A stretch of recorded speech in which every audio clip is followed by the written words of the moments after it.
The Jacksonville Jaguars travel across the country to face the Seattle Seahawks on Sunday. This has been one of Week 3's most talked about games simply because of the size of the number. Seattle a 19-point favorite in this game on BETDAQ, 40.5 the total. This line has eclipsed 20 some places in Vegas. You can watch NFL football for many years and never see a bigger mismatch than this game right here, Jaguars at Seahawks. Jacksonville is so bad. We're running out of adjectives to describe just how bad this team is. You don't want to start throwing around phrases like worst NFL team ever because, after all, this is only week 3 of the season. However, I think it's safe to say this is the worst team the NFL has seen since the winless Detroit Lion team a few years ago. The Jags are terrible on both sides of the ball. They're especially bad on offense, last in the NFL in total offense by a wide margin. In their Week 1 loss to the Kansas City Chiefs, and I know I say this every time I do a Jaguar video, it's because I'm still having trouble wrapping my head around it. It amazes me. In their Week 1 loss to Kansas City, a game in which the Jaguars offense accounted for 0 points, facing a team that finished with a 2-14 record in 2012, it took the Jags until midway through the fourth quarter to cross the 36-yard line, their own 36-yard line.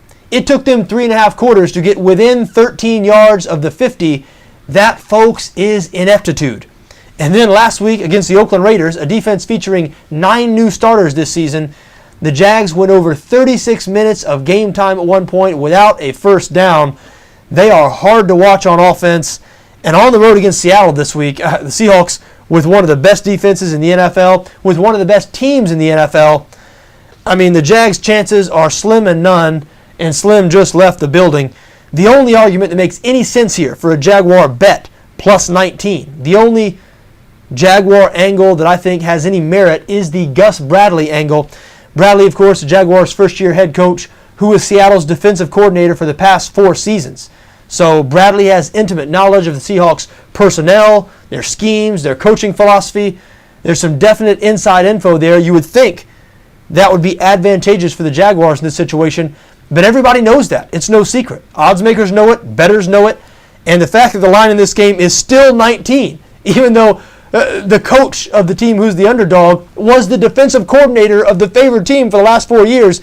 That tells you all you need to know about the Jaguars' chances in this spot.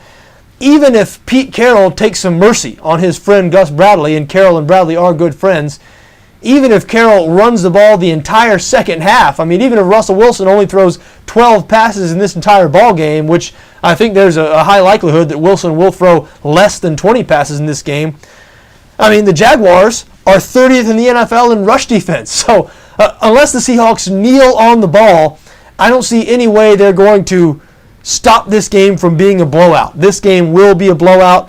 I understand some resistance to giving 19 points in an NFL game. I'm not sure I've ever laid 19 points in an NFL game. And it is worth noting that since 1985, there have been 9 NFL favorites of 20 points or more. Those teams are 1-8 against the spread. So it's just tough to cover a number of this size.